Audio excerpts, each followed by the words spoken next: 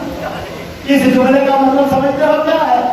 میں عمر علی جیسا نہیں ہوں، بے شک، سبحان اللہ، تیرا باپ، اس کا باپ کون تھا؟ عمر۔ کیا کریں؟ کیا تیرا باپ ان کے باپ جیسا ہے؟ ان کا باپ تھا علی، اور کہنے والا ہے عمر، اس کا مطلب یہ تھا عمر کہہ رہے تھے اور میں عمر علی جیسا نہیں ہوں۔ بے شک، بے شک، عمر خود کہے میں علی جیسا نہیں ہوں، اور تو کہتا ہے عمر افضل ہے کہ علی افضل ہے؟ اللہ، اور تو اسے رونے میں پڑا ہوا ہے، تو اس جنگت میں پڑا ہوا ہے، تجھے نہیں پتا عمر نے کیا کہا؟ شجرہ سنا دیا عمر نے، اور میں کہتا ہوں اہل بیت کی جتنی عمر بیان کرو عمر فاروق کے اس فرمان کے برابر نہیں آتی۔ کیا کہا عمر نے؟ حلق عبد کا ابی ہما و عمر کا ابی ام ہما و جد کا جد ہما و جدد کا جدد ہما و عبد کا اب ہما و قاد کا قال ہما۔ شجرہ سنا دیا، کیا تیرا باپ ان کے باپ جیسا ہے؟ کیا تیری ماں ان کی ماں جیسی ہے؟ کیا تیرا دادا، کیا تیرا نانا ان کے نانا جیسا ہے؟ بتا کیا تیری نانی ان کی نانی جیسی ہے؟ اور تیرا چچا ان کے چاچا جیسا دکھا، اپنا کوئی ماما ان کے مامے جیسا دکھا دے، اور پھر نام لے لے کے کہا ابو بکا علی کے مرتضی، جن کی بات کرنے آیا ہے ان کے باپ کا نام علی کے مرتضی ہے، ام ہما فاطمہ الزہرا، اور ان کی ماں وہ ہے جو جنت یوسف کی سزا ہے، ان کا نانا وہ ہے جو محمد خاتم المرسلین ہے، ان کی نانی وہ ہے جسے خدیجہ الکبریٰ کہا جاتا ہے، ان کا چاچا وہ ہے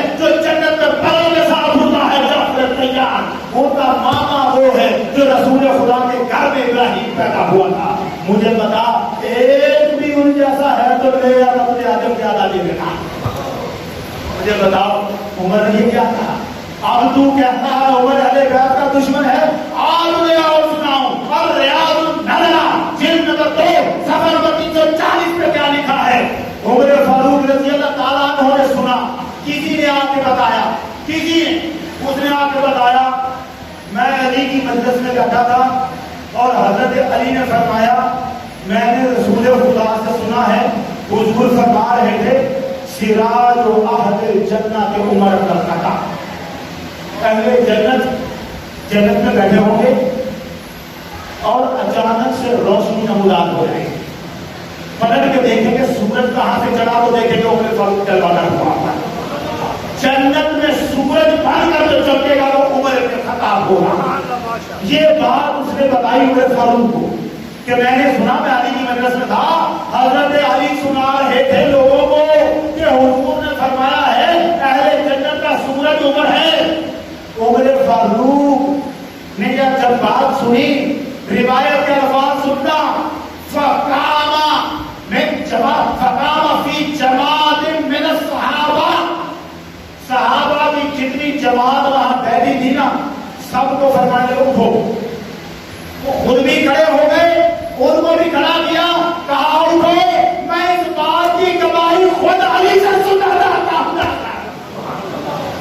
خلیفہ تھے عمر, خلیفہ تھے, کہہ سکتے تھے اچھا علی نے ایسا کہا جاؤ علی کو بلا کے لاؤ, لیکن عمر نے علی کو نہیں بلایا. فقام فی جماعت من الصحابہ, صحابہ کی جماعت کو لے کر کھڑے ہوئے, کہا اور چڑھے, حتی اتا علی, جہاں تک کہ علی کے پاس آئے. وہ بتانا کیا چاہتے تھے, میں حق تقریر کا بادشاہ عمر جس سے کافر ڈرتے رہے ہو, میں عمر جسے حضور جنت کا سورج کرا دے, اور میں بھی علی کے دروازے پہ چل کے آتا ہوں. میں بھی علی کے دروازے پہ چل کے آتا ہوں, علی کو نہیں بلاتا, علی کے دروازے پہ چل کے آتا ہوں. اور آ کے کہا یا علی, اے علی آپ نے یہ فرمایا ہے کہ حضور نے فرمایا عمر جنت کا سورج ہے, آپ نے یہ فرمایا ہے, یہ حدیث سننا, حدیث سننا, خدا کی قسم شیعہ بھی اس روایت کو جانتے ہیں. اب کیا ہے علی, کیا تم نے حضور سے یہ سنا ہے؟ حضرت علی نے فرمایا میں نے بالکل سنا, بالکل سنا. صحابہ ساتھ ہیں, علی سے پوچھا کیا تم نے سنا ہے؟ انہوں نے کہا ہاں میں نے سنا ہے. کہا سناؤ کیا سنا ہے؟ حضرت علی نے دوبارہ دہرایا میں نے سنا سرکار نے فرمایا تھا کہ عمر اہل جنت کا سورج ہے. گواہی کافی نہیں چاہیے؟ صحابہ کی موجودگی میں علی کی زبان سے گواہی نکل گئی کہ حضور نے فرمایا گواہی کافی ہو گئی, مگر یہاں عمر کافی نہیں ہوئے. عمر نے کیا کہا؟ عمر نے کہا اچھا تم نے یہ سنا؟ کہا سنا. کہنے لگے اکتب لی خطک, اپنے ہاتھ سے مجھے لکھ کر دے, اپنے ہاتھ سے مجھے لکھ کر دے, اپنی تحریر مجھے لکھ کر دے. مولا علی نے منگوایا جس پر لکھنا تھا, کوئی چمڑا یا پتا رکھا جس پر بھی اس زمانے میں لکھا جاتا تھا, منگوایا اور لکھا. اب دیکھ مولا نے کیا لکھ رہے ہیں, یہ نہیں صرف لکھا کہ حضور نے فرمایا, اتنا نہیں, کیا لکھا؟ بسم اللہ الرحمن الرحیم, ھذا ما ثمن علی ابن ابی طالب عمر ابن الخطاب. بسم اللہ الرحمن الرحیم, یہ جو میں لکھ رہا ہوں یہ میں عمر ابن الخطاب کو ضمانت دے رہا ہوں, ضمانت دے رہا ہوں. ھذا ما ثمن, یہ میں ضمانت دے رہا ہوں کس بات کی؟ عن رسول اللہ صلی اللہ علیہ وسلم, یہ ضمانت دے رہا ہوں کہ میں نے رسول اللہ سے سنا. عن جبریل, رسول اللہ نے جبریل سے سنا. عن اللہ عز و جل, اور جبریل نے اللہ سے سنا, اللہ سے سنا. اللہ کہہ رہا تھا عمر بن الخطاب سراج اہل جنت, رب فرما رہا تھا عمر اہل جنت کا سورج ہے. کون کہہ رہا تھا؟ اللہ. اللہ. اچھا اللہ سے سنا جبریل نے, جبریل سے سنا محمد عربی نے, اور سرکار سے سنا مولا علی نے. مولا علی نے لکھ دیا, لکھ کر عمر فاروق کو پکڑایا. جو ہی عمر نے وہ پکڑا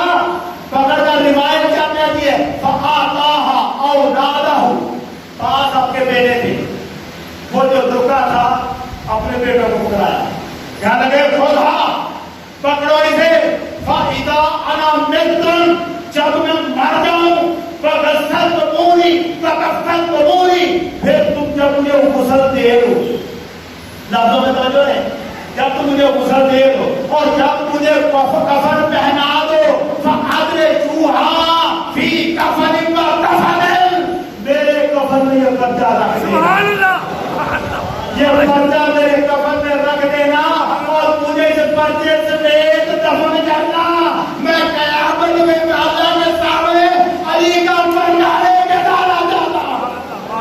نعرہ تکبیر، نعرہ رسالت، شان عصمت مصطفیٰ، شان صحابہ، شان اولیاء، نعرہ حیدری۔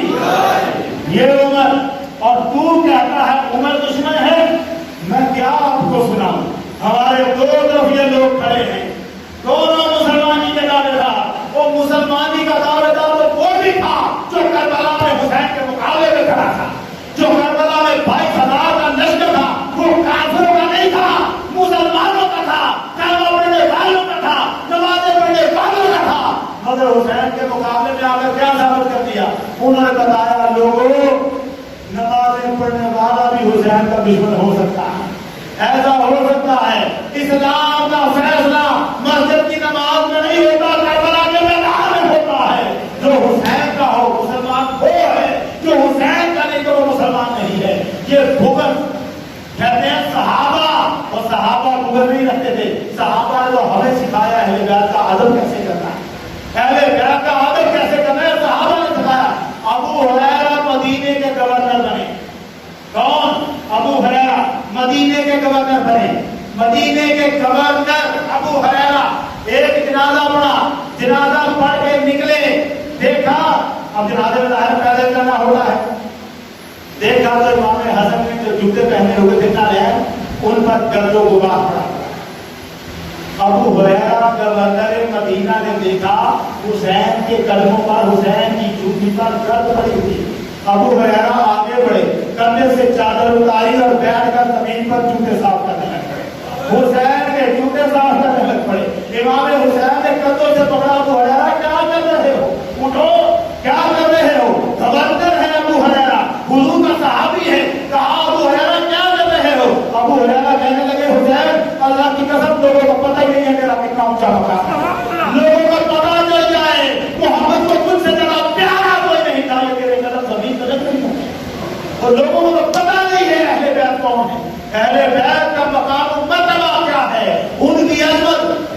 کہنے والے کہتے ہیں، میں کیا کیا سناؤں آپ کو، جس طرح نماز فرض، بڑی محبت کی بات، جس طرح نماز فرض اس طرح اہل بیت کی محبت فرض، جس طرح زکات فرض اہل بیت کی محبت فرض، ہاں فرض، شک نہیں، مگر میں کہتا ہوں ایسے نہیں جیسے نماز ہے، نماز فرض ہے، اہل بیت کی محبت اس سے بڑا فرض ہے۔ یہ اس لیے کہ تم نمازیں پڑھ کر اگر اہل بیت سے بغض رکھے گا تو میری نماز میں اللہ قبول نہیں کرتا۔ سرکار دو عالم نے فرمایا، طبرانی شریف موجب الوزن 2230 نمبر حدیث، حضور سید عالم نے فرمایا لا ينفع عبدا عملہ، کسی شخص کا عمل اللہ کی بارگاہ میں قبول ہی نہیں ہے الا بمعرفت حقہ، جب تک پہلے بیت کے مقام و مرتبے کو پہچانتا نہیں ہے، جب تک پہلے بیت کے حق کو نہیں جانتا، ان سے محبت نہیں کرتا، تب تک اس کو اللہ کی بارگاہ میں اس کا کوئی عمل فائدہ نہیں دے گا۔ اے میں دنیا علی علی نہیں کر رہی، اے میں علی کے نعرے نہیں لگ رہے، اے میں نہیں کہا جا رہا کہ علی کیا کوئی ویر نہیں، اے میں نہیں، اس کی شانیں الگ ہیں، اس کے مرتبے الگ ہیں۔ ابو بکر، عمر، عثمان، علی، عثمان سب ہمارے سر کا تاج ہیں، مگر مصطفیٰ نے جو محبت علی کو عطا کی ہے، یہ محبت کی تو دیکھ، اس کی تو مثال ہی نہیں ہے، اس کی کوئی مثال نہیں۔ اہل بیت کی محبت ہمارا ایمان، ہم اس محبت پر کریں اور وقت گزارتے ہوئے رہنا۔